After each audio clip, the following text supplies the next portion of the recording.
मुंबई का एक हॉस्पिटल है जहां पर लगभग 14 साल की एक लड़की एडमिट है। उस लड़की के इलाज के लिए लेडी डॉक्टर, पूछताछ के लिए तो लेडी पुलिस अधिकारी, साफ़ सफाई करने जाएगा तो लेडीज़ डिपार्टमेंट से ही कोई जाएगा। यानी कि उस कमरे के अंदर एंट्री है तो सिर्फ महिला की, लेडीज़ की।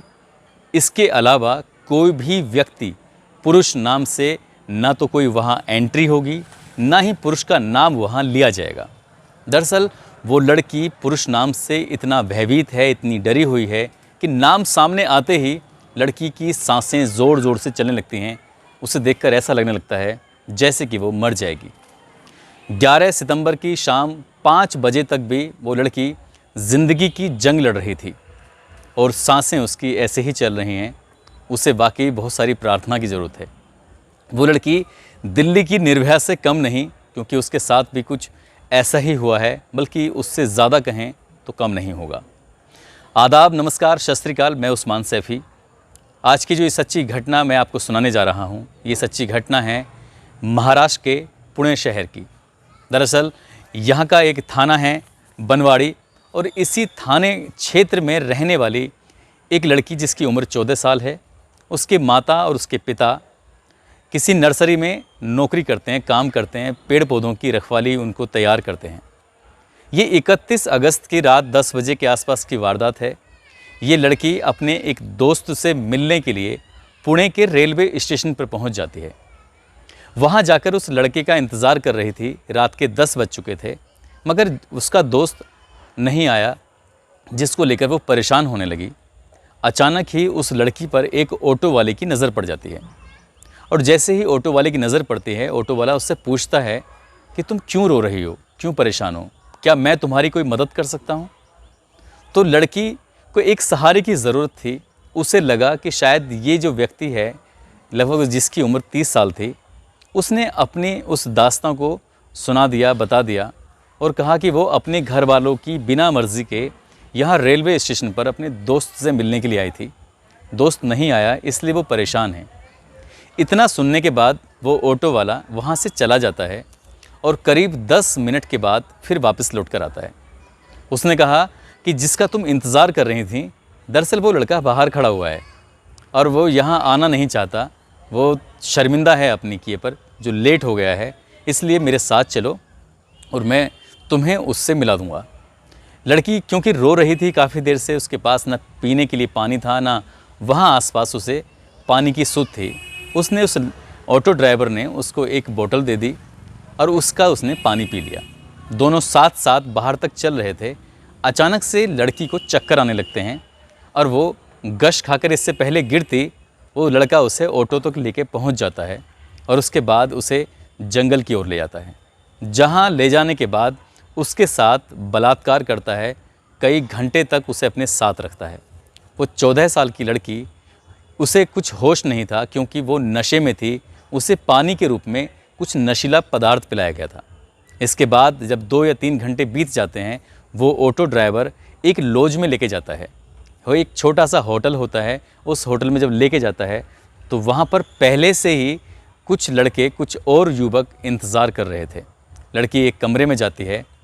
31 अगस्त की रात 10 बजे ये वाक़या शुरू होता है और उसके बाद होटल में जाने के बाद, लॉज में जाने के बाद, उस लड़की को अंदर कमरे में बंद कर दिया जाता है और उसके पूरे कपड़े उतार दिए जाते हैं। यानी कि उसके बदन पर एक भी कपड़ा नहीं था।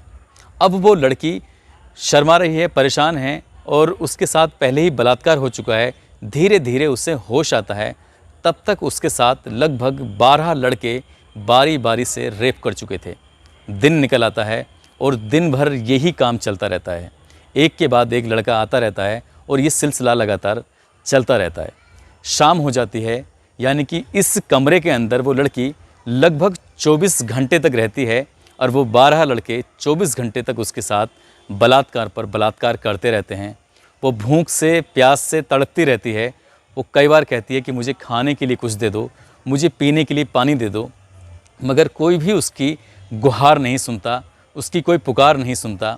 उसकी चीखों की आवाज़ भी उस कमरे से बाहर जा भी रही थी, तो ना जाने क्यों वो होटल मालिक या वह आसपास के लोग उन आवाज़ों को सुन ही नहीं पा रहे थे।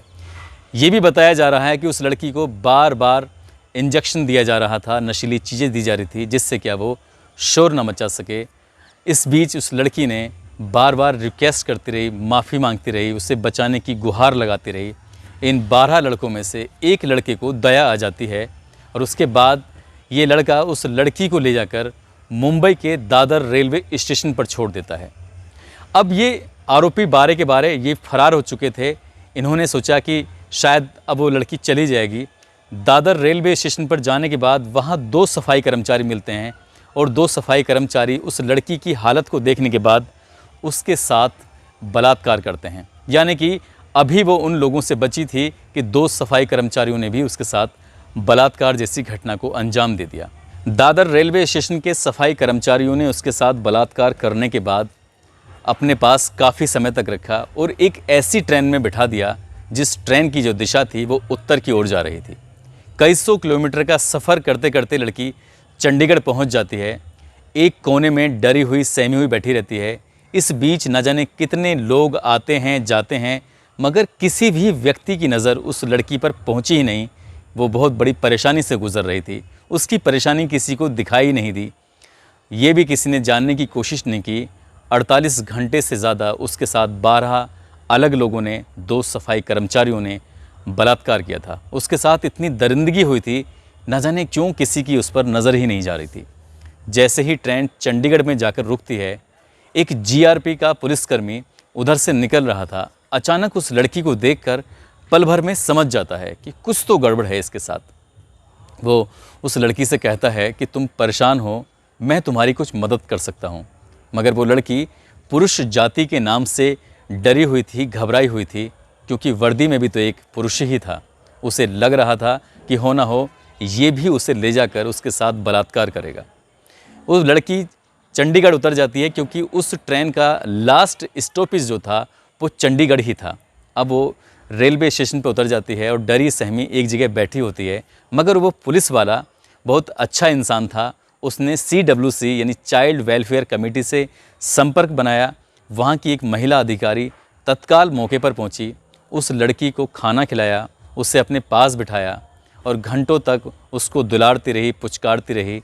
एक माँ की भूमिका में उस महिला अधिकारी ने उसका कुछ ही घंटों में दिल जीत लिया। दिल जीतने के बाद उसने, लड़की ने अपनी आप बीती बताई और पूरी कहानी घर से निकलने से लेकर और चंडीगढ़ पहुंचने तक की एक एक वाकया जब बताया तो महिला अधिकारी का रो रो कर बुरा हाल हो गया। और साथ ही जो अधिकारी, जो पुलिस वाला था, वो अलग रोते रोते उसका भी बुरा हाल हो गया। बात रोने वाली भी थी। ये किसी भी बेटी के साथ, किसी भी बहन के साथ इतनी भयानक वारदात अगर होती है तो शायद आंसुओं के अलावा और कुछ निकलेगा ही नहीं। निकलेगा तो उन दरिंदों के लिए बद्दुआएं या फिर कानून से सख्त कार्रवाई की मांग की गुहार निकलेगी। उधर जब लड़की अपने घर से अचानक से गायब हो जाती है तो उसके माँ बाप, जो कि बहुत ज़्यादा पढ़े लिखे नहीं थे, उन्होंने वहीं बनवाड़ी थाने में जाकर अपनी बेटी की गुमशुदगी दर्ज कराई। लेकिन पुलिस यहाँ की भी बाकी बहुत अच्छी थी। बनवाड़ी थाने की पुलिस ने आसपास के लोगों से पूछताछ की और धीरे धीरे उसके बारे में जानने की कोशिश की। उसका जो मोबाइल नंबर था उसकी CDR निकलवाई। उस इलाके के जितने भी CCTV कैमरे थे उनके बारे में पता करने की कोशिश की, मगर उस लड़की के बारे में कुछ पता ही नहीं चल रहा था। और पता चलता है तो उसके बाद पुलिस ने बड़े ही गंभीरता से, बड़ी ही शालीनता से इस मामले की बहुत ही खूबसूरती से जांच की है। यानी कि इस पूरी कहानी में पुलिस की जितनी तारीफ़ की जाए उतनी ही कम है। जैसे ही चंडीगढ़ की पुलिस बानवाड़ी पुलिस से कांटेक्ट करती है तो उसके बाद यहाँ से उस लड़की को हवाई जहाज़ के माध्यम से मुंबई लाया जाता है और मुंबई लाने के बाद उसको हॉस्पिटल में एडमिट कराया जाता है। जितना भी स्टाफ है, टोटल के टोटल महिला स्टाफ ही उस लड़की के इलाज में, उसकी खिदमत में, उसकी हर ज़रूरतों को पूरा करने में लगा हुआ है, क्योंकि वो लड़की पुरुष जाति नाम से डरी हुई है, घबराई हुई है। इसके बाद पुलिस ने जो अपने मामले की जांच पड़ताल शुरू की है तो 100 से ज़्यादा CCTV कैमरे को खंगाला गया और खंगालते आखिरकार पुणे के रेलवे स्टेशन पर एक ऑटो जाता हुआ मिलता है। उसी में वो लड़की थी और उसी ऑटो का नंबर उस CCTV में कैद हो जाता है। पुलिस ने उस आरोपी को, जिसकी उम्र लगभग 30 साल थी, उसको गिरफ्तार किया, उसको पकड़ा और एक एक करके जितने भी लोग थे, यानी कि 12 के 12 लोगों को पकड़ा। उसके बाद इस लड़की ने जो बताया था, अपना बयान दिया था दादर रेलवे स्टेशन का, उन दोनों सफाई कर्मचारियों को भी पकड़ा।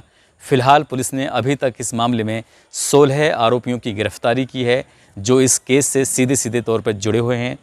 मुंबई पुलिस की प्राथमिकता है कि इस मामले को फास्ट ट्रैक कोर्ट में चलाया जाए, ताकि अगले 10 से 15 दिन में या लगभग 1 महीने में इस केस में निर्णय आना चाहिए। और जितने भी दरिंदे हैं, जितने भी आरोपी हैं, सबको फांसी की सज़ा कम से कम होनी चाहिए।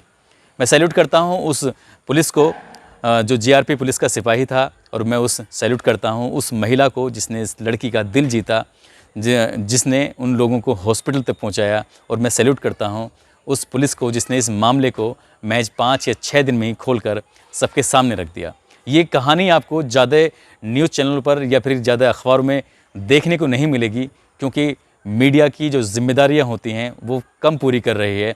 वाकई इस खबर को उठाने की ज़रूरत थी, लोगों को सचेत और जागरूक करने की ज़रूरत थी, उस बेटी को न्याय दिलाने की ज़रूरत थी, जो शायद मीडिया इस मामले में दिलचस्पी नहीं ले रहा है। इस कहानी को सुनाने का उद्देश्य भी किसी को परेशान करना नहीं है, किसी का दिल दुखाना नहीं है, बल्कि आपको सचेत करना है, आपको जागरूक करना है। आप जहाँ भी रहें अपना ख्याल रखें, सुरक्षित रहें। जय हिंद, जय भारत।